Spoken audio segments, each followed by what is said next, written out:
I tried to get my mother to write my story, but it turned she took to using my dad's blood for ink. Furthermore, she didn't know extranjero. This, I'm afraid, is where our fight starts. You see, Hugo Chavez, now I'm going to tell you about how it takes sunshine to make a rainbow.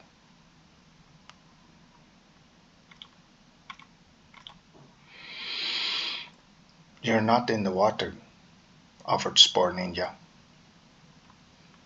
Our lawyer remained seated, but we could clearly see his knuckles whitening as he gripped his pen that he was holding tighter and tighter with both hands.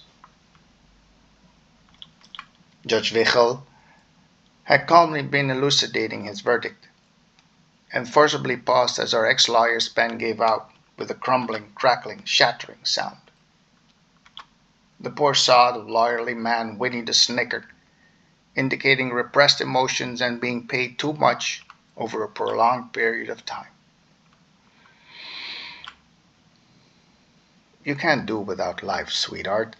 You can't do without life, Spore continued. The image of fish gaping at the sight of water on a boat on its way to Urk appeared in our minds as Judge Wichel had sufficiently stared at the now hiccuping man trying to sweep the rubble of his fountain Parker pen into a proper heap next to the front left leg of his own chair.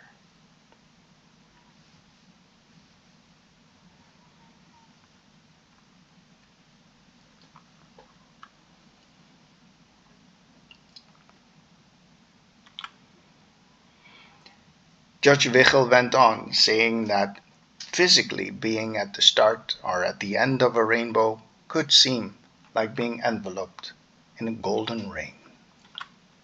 Not too much of it. No. Exactly right.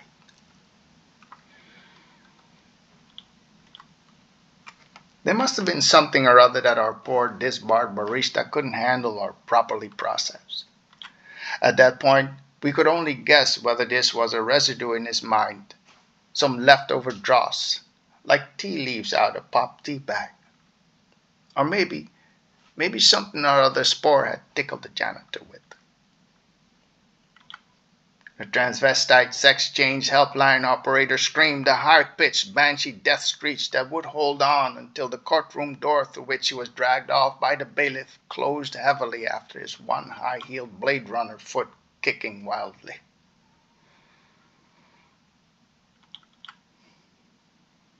Our small, cozy courtroom would have been a comfortable quiet had it not been for the defendant, her anxious giggle, nervous at her lawyer having knitted her a precious sweater, suggesting that she and her auntie had coaxed Jet Romeo Lee to commit suicide.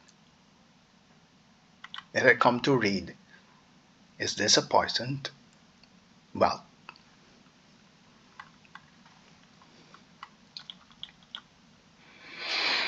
of course, there's more to a rainbow than beginning and the possible lovely sparky end, Judge Wichel continued coldly.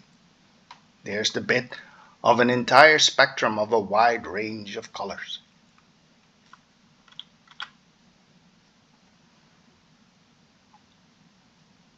As Judge Wichel said this, his raised hand slammed down flat on some bug or other and coincidentally stopped Spore from broaching the defendant's lawyer with some ridiculous, disturbing remark regarding Judge Wichel's elucidation.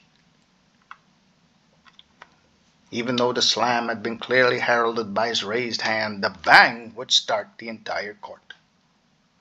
People dropped cups, papers, and recording devices like a hot brick.